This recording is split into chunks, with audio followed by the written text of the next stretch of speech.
ಡೆಲ್ಲಿಯಲ್ಲಿ 750 ಜನ ರೈತರು ಸತ್ತೋಗಿದ್ದಾರೆ. ಇಲ್ಲಿ ಡೆಲ್ಲಿಯಲ್ಲಿ ಇದುವರೆಗೂ ಪ್ರತಿಭಟನೆ ನಡೀತಾ ಇದೆ. ಪಾರ್ಲಿಮೆಂಟ್ರಿ ಕಮಿಟಿನೂ ಅವ್ರ ಪರವಾಗಿ ಕೊಟ್ಟಿದೆ, ಜಡ್ಜುನು ಏನೋ ರಿಟೈರ್ಡ್ ಜಡ್ಜುನು ಅವ್ರ ಪರವಾಗಿ MSP ಕೊಡಬೇಕು ಅಂತ ಕೊಟ್ಟಿದ್ದಾರೆ. ಆದರೆ ಸರ್ಕಾರ ಇನ್ನೂ ಕೊಡದೆ ಚಳಿಯಲ್ಲಿ ರೈತರು ಇವತ್ತೂ ಒಬ್ಬರು ಸತ್ತಿದ್ದಾರೆ, ನೆನ್ನೆನೂ ಒಬ್ಬ ಸತ್ತಿದ್ದಾನೆ. ಸರ್ಕಾರ ಇಷ್ಟೊಂದು ಇಲ್ಟ್ರೀಟ್ ಮಾಡೋದು ಏನಕ್ಕೆ ಫಾರ್ಮರ್ಸ್ಗೆ ಅಂತ? First of all government of India ರೈತರ ಪರವಾಗಿರ್ತಕ್ಕಂಥ ಸರ್ಕಾರ ಅಲ್ಲ. ರೈತರು ಕೇಳ್ತಕ್ಕಂಥ ಒಂದು ಒತ್ತಾಯ ಏನಪ್ಪ ಅಂತಂದರೆ ಭಾಳ ದಿನಗಳಿಂದ ಅದಕ್ಕೋಸ್ಕರ ಚಳುವಳಿ ಮಾಡ್ತಾ ಇದ್ದಾರೆ, ಉಪವಾಸ ಸತ್ಯಾಗ್ರಹ ಮಾಡ್ತಾ ಇದ್ದಾರೆ.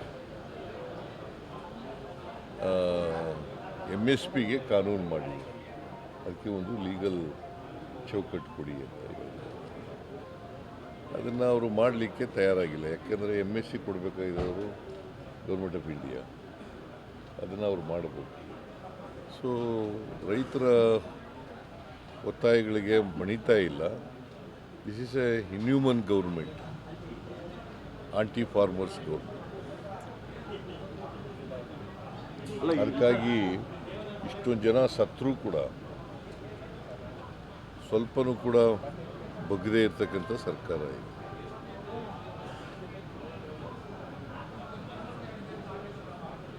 ಸರ್, ಒಂದು ಕಡೆ ಅಮಿತ್ ಶಾ ಅವರು ಅಂಬೇಡ್ಕರ್ನ ಜಪ ಮಾಡಬೇಡಿ ಅಂತ ಹೇಳ್ತಾರೆ, ಇನ್ನೊಂದು ಕಡೆ ಭೀಮಾ ಸಂಗಮ ಅಂದ್ಬಿಟ್ಟು ದಲಿತರ ಮನೆ ಹೋಗ್ತಾ ಇದ್ದಾರೆ BJP ಅವರು. ಯಾವಾಗಲೂ ಗಿಲ್ಟಿ ಜನ ಮೋರ್ ಆಕ್ಟಿವ್ ಆಗಿಬಿಡ್ತಾರೆ. ಅವರು ಅಂಬೇಡ್ಕರ್ ಬಗ್ಗೆ ಅವ್ರ ಪಕ್ಷ ಅವ್ರ ಅಭಿಪ್ರಾಯ ಹೆಂಗಿದೆ ಅಂತಕ್ಕಂಥದ್ದನ್ನು, ಅಂಬೇಡ್ಕರ್ ಬಗ್ಗೆ ಯಾವ ಥರದ ಗೌರವ ಇಟ್ಕೊಂಡಿದ್ದಾರೆ ಅಂತಕ್ಕಂಥದ್ದನ್ನು ಅಮಿತ್ ಶಾ ಅವರ ಸ್ಟೇಟ್ಮೆಂಟಿಂದ ವ್ಯಕ್ತ ಆಗುತ್ತೆ. ಇನ್ನೊಂದು ಕಡೆ ಅಂಬೇಡ್ಕರ್ ಪರವಾಗಿ ಅಭಿಯಾನ ಮಾಡ್ತಕ್ಕಂಥದ್ದು ಇದೆಯಲ್ಲ, ಅದು ಒಂದು ರೀತಿಯಲ್ಲಿ ಹಾಸ್ಯಾಸ್ಪದವಾಗಿರ್ತಕ್ಕಂಥ ವಿಚಾರ. ಕಾಂಗ್ರೆಸ್ನ ಎಕ್ಸ್ಪೋಸ್ ಮಾಡಬೇಕು ಅಂತ ಸರ್ ಅವ್ರು ಹೇಳ್ತಾರೆ. ಕಾಂಗ್ರೆಸ್ಸು ನೋಡಪ್ಪ, ಕಾಂಗ್ರೆಸ್ ಸಂವಿಧಾನ ಬರೆಸ್ತದೆ ಯಾರ ಕೈಲಿ? ಬಾಬಾ ಸಾಹೇಬ್ ಅಂಬೇಡ್ಕರ್. ಸಂವಿಧಾನನ ಜಾರಿ ಕೊಡ್ತಾ ಇರ್ತಕ್ಕಂಥದ್ದು ಯಾರು? ಕಾಂಗ್ರೆಸ್ನವರು. ಸಂವಿಧಾನಕ್ಕೆ ಗೌರವ ಕೊಡ್ತಾ ಇರ್ತಕ್ಕಂಥವ್ರು ಯಾರು? ಕಾಂಗ್ರೆಸ್ನವರು. ಯಾವತ್ತಾದ್ರು BJP ಅವರು ವಾಜಪೇಯಿ ಅವರಿದ್ದ ಕಾಲದಲ್ಲಿ ಸಂವಿಧಾನನೇ ಬದಲಾವಣೆ ಮಾಡಬೇಕು ಅಂತ ಹೊರಟು ಅನೇಕ ಜನ ಅವರ ಮಂತ್ರಿಗಳು ಸಂವಿಧಾನ ಬದಲಾವಣೆ ಮಾಡ್ತೀವಿ, ನಾವು ಅಧಿಕಾರಕ್ಕೆ ಬಂದಿರೋದೇ ಅದಕ್ಕೋಸ್ಕರ ಅಂತ ಹೇಳಿದ್ರು. ಸೊ ಅವ್ರಿಗೆ ಮತ್ತು ಹಿಂದೆ RSSನವರು ಸಂವಿಧಾನ ರಚನೆಯಾಗಿ ಜಾರಿಯಾದ ಮೇಲೆ ಅದನ್ನು ವಿರೋಧ ಮಾಡಿದವರು ಯಾರು? ಇದೇ RSSನ ಗೋಲ್ವಾಲ್ಕರ್, ಹಿಂದೂ ಮಹಾಸಭಾದ ಯಾರು ಸಾವರ್ಕರ್, ಅವರೇ ಮಾಡಿದ್ದು ಅಲ್ವಾ? ಅದನ್ನ ಕೌಂಟರ್ ಮಾಡೋಕ್ಕೆ ನೀವೇನು ಮಾಡ್ತೀರಿ ಸರ್? ಇವರು ಸ್ಟ್ರಾಟಜಿನ ಕೌಂಟರ್ ಮಾಡೋದಕ್ಕೆ ಕಾಂಗ್ರೆಸ್ ಏನು ಮಾಡ್ತೀರಿ ಅಂತ? ಯಾಕಂದ್ರೆ ಅವ್ರು ಮನೆಗೆ ಹೋಗಿ ನಾವು ಊಟ ಮಾಡ್ತೀವಿ, ಅಲ್ಲೇ ಮಲಗ್ತೀವಿ ಅಂತ ಹೊರಟಿರುವಾಗ ನಿಮ್ಮ ಪಕ್ಷ ಯಾವ ಥರ ಕೌಂಟರ್ ಮಾಡ್ತೀರಿ ಅಂತ? ಈಗ ನಾವು ಅವ್ರ ರೀತಿಯಲ್ಲಿ ತೋರ್ಪಡಿಸ್ಕೋಬೇಕಾದಂಥ ಅಗತ್ಯ ಇಲ್ಲ. We are committed to constitution, we are protecting the constitution, we are implementing the constitution, we are implementing the objectives of the constitution. Sir, Asha ಕಾರ್ಯಕರ್ತರ ಪ್ರತಿಭಟನೆ ಇಲ್ಲ, ಅವರಿಗೆ ಇವತ್ತು ಮಾತಾಡಿ ಅವರಿಗೆ ಪ್ರತಿ ತಿಂಗಳು 10,000 ರೂಪಾಯಿ ಬರೋ ರೀತಿಯಲ್ಲಿ ಮಾಡಿದ್ದೀವಿ. ಅದು ಇನ್ಕ್ಲೂಡಿಂಗ್ ಇನ್ಸೆಂಟಿವ್ಸ್. ಈಗ ಅವರು ವಾಪಸ್ ತಗೋತೀವಿ ಅಂತ ಒಪ್ಕೊಂಡಿದ್ದಾರೆ. ಶರಣಾಗತಿ ಆಗಿದ್ದು ಎಲ್ರಿಗೂ ಖುಷಿ, ಆದರೆ ಶಸ್ತ್ರಾಸ್ತ್ರಗಳು ಏನಾದವು ಅನ್ನೋ ಒಂದು ಪ್ರಶ್ನೆ. ಶಸ್ತ್ರಾಸ್ತ್ರಗಳು ಇದ್ದಾವೆ, ಅವನು ಕೂಡ ಮಾಜರ್ ಮಾಡಿ ತಗೋಬೇಕಾರೆ.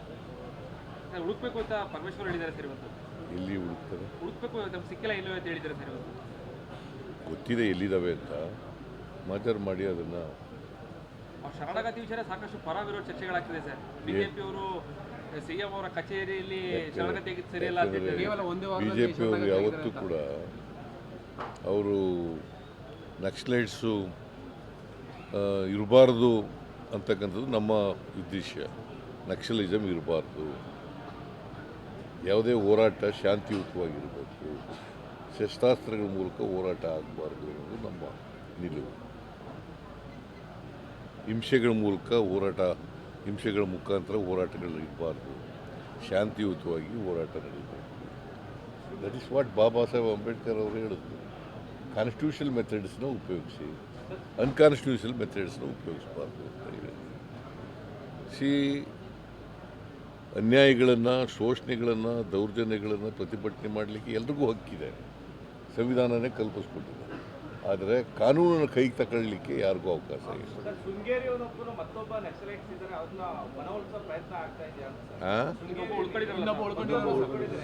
ಗೊತ್ತಿಲ್ಲ ನಮಗೆ, ಇನ್ನೊಬ್ಬ ಇದನೋ ಇಲ್ವೋ ಅಂತಕ್ಕಂಥದ್ದು ಗೊತ್ತಿಲ್ಲ. ಅವ್ರಿಗೂ ನಾನು ಮನವಿ ಮಾಡ್ತೇನೆ, ನೀವು ಕೂಡ ಮುಖ್ಯವಾಗಿ ನೀವು ಬಂದ್ಬಿಡಪ್ಪ, ಶಸ್ತ್ರಾಸ್ತ್ರದ ಹೋರಾಟ ಬೇಡ, ಮುಖ್ಯವಾಹಿನಿ ಬಾ ಅಂತ ಹೇಳಿ ಅವ್ರಿಗೂ ಕರೀತಾರೆ. ಸರ್, ನೀವು 10,000 ರೂಪಾಯಿ ಇನ್ಸೆಂಟಿವ್ ಬರಬೇಕು ಆಶಾ ಕಾರ್ಯಕರ್ತರಿಗೆ ನಾವು ಮಾತಾಡಿದ್ದೀವಿ ಅಂತ ಹೇಳ್ತೀರಿ. ಇನ್ನೊಂದು ಕಡೆ ಕುಮಾರಸ್ವಾಮಿ ಅವರು ಮತ್ತು BJP-ಯವರು ಫಿಸಿಕಲ್ ಮ್ಯಾನೇಜ್ಮೆಂಟ್ ಇಲ್ಲ, ಬ್ಯಾಂಕ್ರಪ್ಟ್ ಆಗ್ಬಿಟ್ಟಿದೆ, ಸರ್ಕಾರದ ದುಡ್ಡಿಲ್ಲ ಅಂತಾರೆ.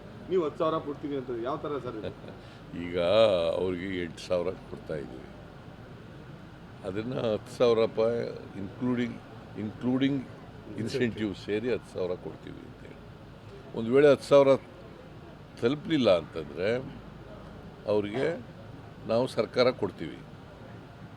ಅವ್ರು ಇನ್ಸೆಂಟಿವ್ಸ್ ಎಲ್ಲ ಮಾಡ್ತಾರಲ್ಲ, ಅದು ಇಲ್ಲೇ ಹೋದರೆ ಅದು ತಲುಪಲಿಲ್ಲ ಅಂತ ನಾವು ಕೊಡ್ತೀವಿ. 10,000 ಯಾರು ಸಿಕ್ಕರಲ್ಲ ಅವ್ರಿಗೆ ಕೊಡ್ತೀವಿ. ಫಿಸಿಕಲ್ ಪೊಸಿಷನ್ ಹೆಂಗಿದೆ ಸರ್? ಫಿಸಿಕಲ್ ಪೊಸಿಷನ್ ಹೆಂಗಿದೆ? ಚೆನ್ನಾಗಿದೆ. ಯಾರು ಚೆನ್ನಾಗಿಲ್ಲ ಅಂತ ಹೇಳಿದ್ರು? ಮೈಸೂರಿನಲ್ಲಿ ಈಗ ಸಿದ್ದರಾಮಯ್ಯ ಆರೋಗ್ಯ ಮಾರ್ಗ ಒಂದು ರಸ್ತೆಗೆ ಹೆಸರಿಡೋ ವಿಚಾರನ ದೊಡ್ಡ ಯಾರಿಗೂ ರಸ್ತೆ ಇಡಿ ಅಂತ ನಾನು ಇವತ್ತಿನವ್ರಿಗೆ ಹೇಳೇ ಇಲ್ಲ. ನಾನು ಪಾಲಿಟಿಕ್ಸಿಗೆ ಮೊನ್ನೆ ಬಂದದಲ್ಲ, 45 ವರ್ಷದಿಂದ ಇದ್ದೀನಿ ನಾನು ಪಾಲಿಟಿಕ್ಸ್ನಲ್ಲಿ. ಯಾರಿಗೂ ನನ್ನ ಹೆಸರು ಇಡಿ ಅಂತ ಆಗಲಿ, ನನಗೆ ಡಾಕ್ಟ್ರೇಟ್ ಕೊಡ್ತೀವಿ ಅಂತಂದಲೇ ಬೇಡ ಅಂತಂದರೆ ಮೈಸೂರು ಯೂನಿವರ್ಸಿಟಿಯವರು ಡಾಕ್ಟ್ರೇಟ್ ಕೊಡ್ತೀವಿ ಅಂತಂದರು, ನನಗೆ ಬೇಡ ನನಗೆ ಅಂತಂದ್ರೆ. ಬಿಕಾಸ್ ಡಾಕ್ಟ್ರೇಟ್ ತಗೊಳ್ಳೋ ಅಂಥ ಯೋಗ್ಯತೆ ನನಗಿಲ್ಲ ಅಂತಂದ್ರೆ.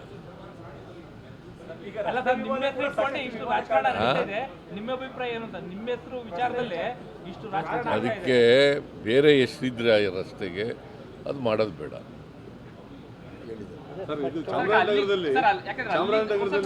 ಆ ರಸ್ತೆಗೆ ಅಲ್ಲಿಂದ ದೇವಸ್ಥಾನದಿಂದ ರಾಯಲ್ ಹಿಲ್ಸ್ ಸರ್ಕಲ್ಗೂ ಯಾವುದೇ ರೀತಿಯಾದ ಹೆಸರಿಲ್ಲ ಸರ್. ಆ ರಸ್ತೆಗೆ ಹೆಸರಿಡಬೇಕು ಅಂತ ನನಗೇನು ಗೊತ್ತೂ ಇಲ್ಲ, ನಾನು ಕೇಳೂ ಇಲ್ಲ, ಯಾರೂ ನನ್ನ ಜೊತೆ ಮಾತಾಡೂ ಇಲ್ಲ, ನಾನು ಎಲ್ಲೂ ಚರ್ಚೆನೂ ಮಾಡಿಲ್ಲ. ನಾನು ರಸ್ತೆ ಇಡಬೇಕು ಅಂತಲೂ ಹೆಸರು ಹೇಳಿಲ್ಲ.